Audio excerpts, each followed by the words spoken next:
Assalamualaikum warahmatullahi wabarakatuh. Sebelumnya, perkenalkan, saya Nurul Hilaliah dari Prodi Akuntansi kelas pagi B semester 4. Di sini izinkan saya untuk membahas mengenai ekuitas pemegang saham. Yang pertama, itu ada bentuk perseroan atau corporate form. Bentuk perseroan itu ada dua, yaitu perseroan sektor publik dan perseroan sektor swasta. Perseroan sektor publik itu dimiliki oleh unit-unit perusahaan. Kemudian yang perseroan sektor swasta itu ada dua, yaitu non-saham dan juga saham. Yang non-saham itu contohnya ada ETAP dan juga EMKM. Kemudian yang saham itu perusahaan yang beroperasi untuk mencari laba dan menerbitkan saham.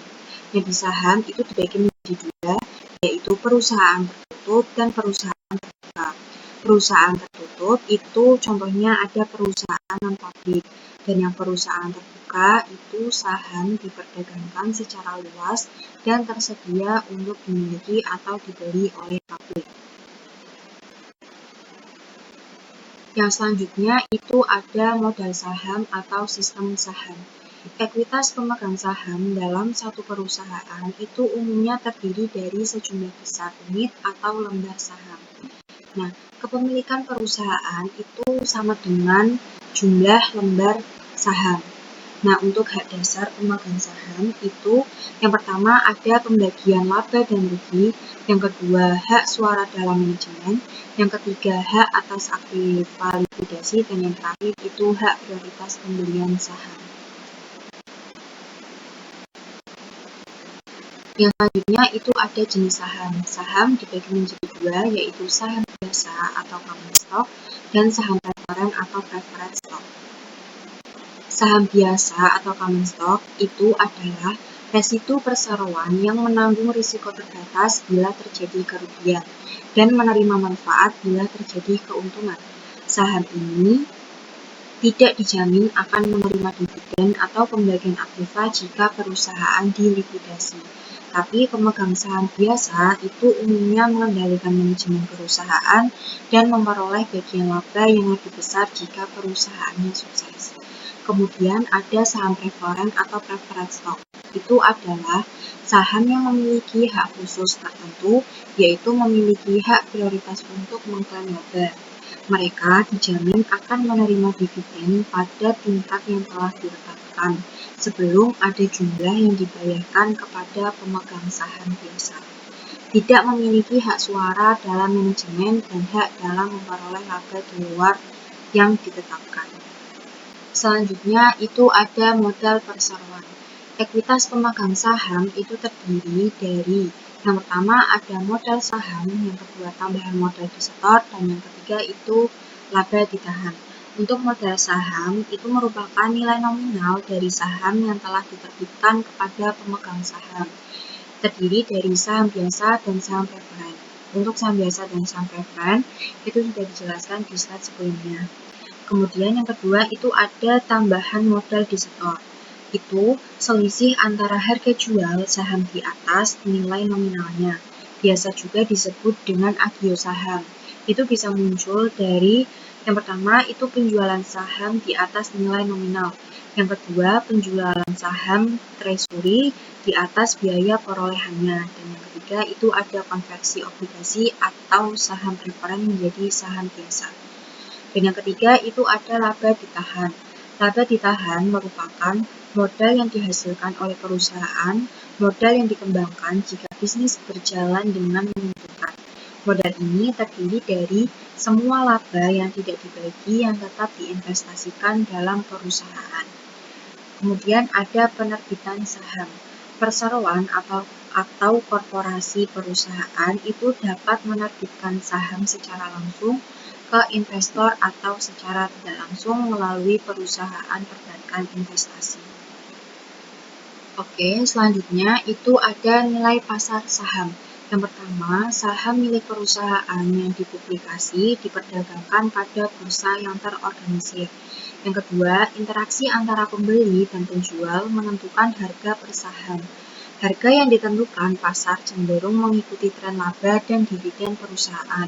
Dan yang keempat, itu faktor di belakang pengendalian perusahaan dapat menyebabkan fluktuasi harian di harga pasar. Kemudian persoalan akuntansi yang akan dibahas itu ada 5, yaitu saham bernilai nominal, saham tanpa nilai nominal, saham dikeluarkan disertai sekuritas lain, saham ditukar dengan aset selain kas, dan yang terakhir itu biaya pengeluaran saham. Yang pertama ada saham bernilai nominal. Saham bernilai nominal atau par value adalah saham yang pada sertifikatnya itu tercantum suatu nilai tertentu yang disebut nilai nominal. Nilai ini mencerminkan nilai minimum yang harus dibayarkan investor untuk setiap lembar saham saat penerbitan.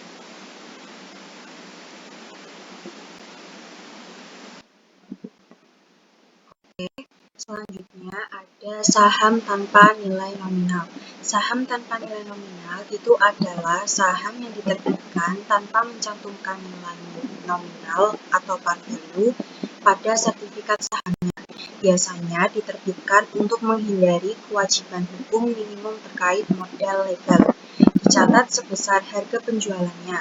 Saham diterbitkan tanpa agio dan disagio. Untuk alasan pengeluaran saham jenis ini, yang pertama itu untuk menghindari kewajiban kontingen yang mungkin terjadi jika saham dijual dengan disagio.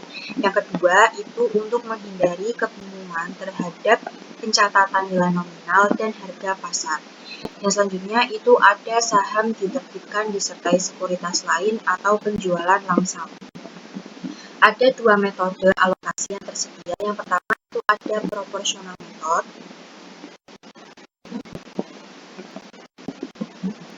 Dan yang kedua itu ada incremental method.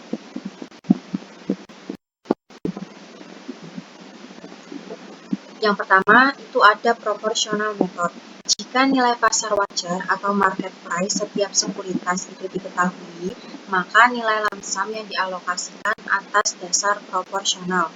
Untuk contoh soalnya, itu PT Maju Bersama mengeluarkan 500 lembar saham biasa dengan nilai nominal $10 per lembar dan 200 lembar saham preferen dengan nilai nominal $50 per lembar secara lamsam seharga $10.000.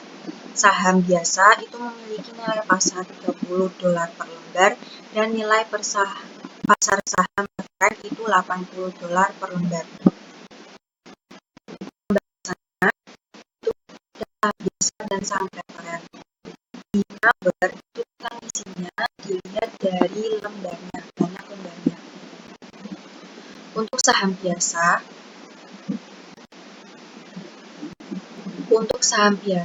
itu ada 500 lembar dan untuk saham preferen itu ada 200 lembar. Nah, ini tinggal dimasukkan aja di bagian numbernya.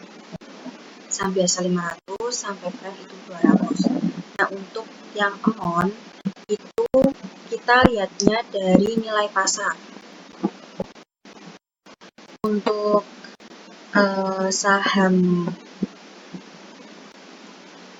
saham biasa itu nilai pasarnya $30 dan untuk saham preferen itu $80. Bila dimasukkan. Nah, untuk totalnya itu dari 500 dikali $30 untuk saham biasa dan untuk saham preferennya itu 200 dikali $80. Nah, totalnya itu yang saham biasa $15.000 dan untuk saham preferen itu $16.000. Untuk persentasenya itu untuk nilai pasar wajarnya itu hasil dari saham biasa ditambah saham preferen yaitu $15.000 ditambah $16.000 jadinya $31.000. Persentasenya untuk saham biasa itu berarti $15 dibagi sama $31.000. Hasilnya itu 0,48 dibagi menjadi persen jadinya 48%. Dan untuk saham preferen itu jadi jadi 16.000 dibagi 31 jadinya 0,516 diubah menjadi persen dan dibulatkan itu menjadi 52%. Dan untuk alokasi itu ada harga penerbitan dan juga alokasi persen. Untuk harga penerbitan yang biasa sama preferen itu sama, yaitu $10.000 dan alokasi persennya itu dari sini tinggal dipindahkan aja ke sini. Untuk saham biasa itu 48% dan untuk preferen itu 52%. Dan totalnya itu kita hitung dari yang $10.000 ini dikali sama 48%. Untuk yang biasa itu hasilnya 4.800 dan untuk preferen itu hasilnya 5.200. Untuk perhitungannya ada modal saham biasa, modal saham preferen, dan Kisavio saham biasa dan preferen. Untuk modal saham biasa 500 ini dan untuk saham preferen yang 200 ini kita lihatnya dari lembarnya, banyak lembarnya, yaitu sama kayak di sini. Untuk saham biasa itu 500 dan untuk saham preferen itu 200. Nah, yang $10 sama $50 ini itu kita lihatnya dari nilai nominal. Nah, nilai nominal untuk saham biasa itu $10 dan untuk preferennya itu $50.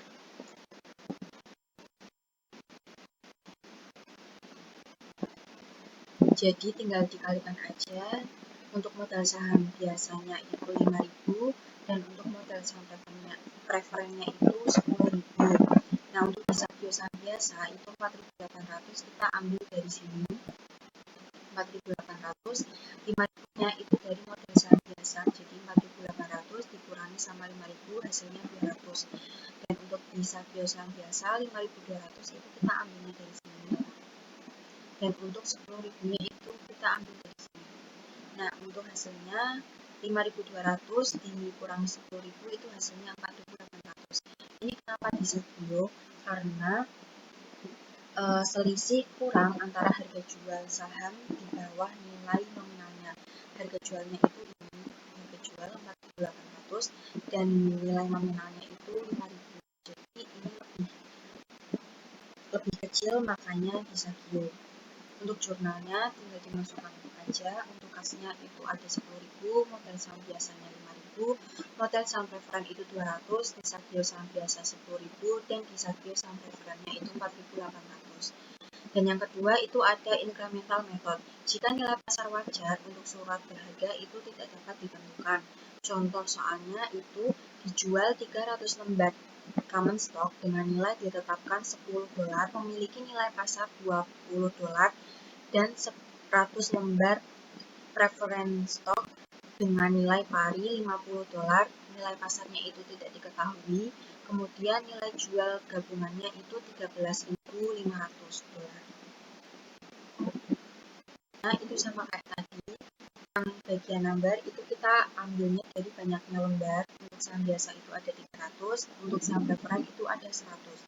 Nah, amonnya itu kita lihat dari nilai pasarnya. Untuk saham biasa itu $20 dan untuk saham preferennya itu tidak diketahui.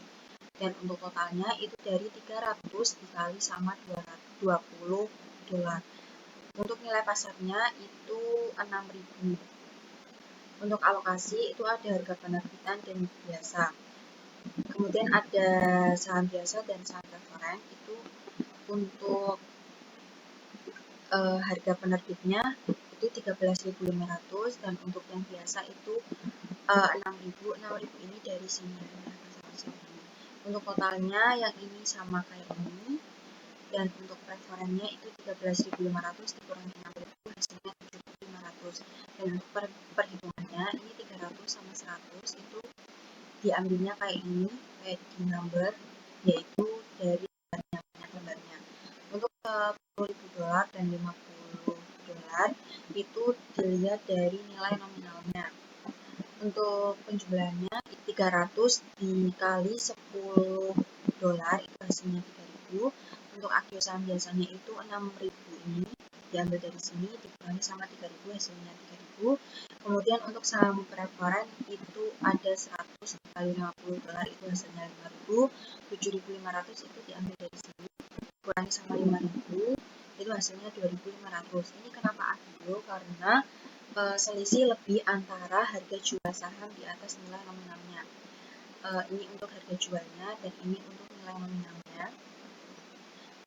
Itu harga jualnya lebih tinggi dari harga nilai nominal, makanya agio saham.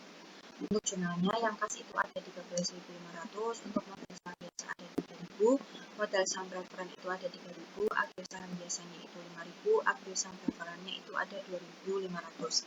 Oke, lanjut untuk pembahasan selanjutnya itu ada saham tanpa nilai nominal.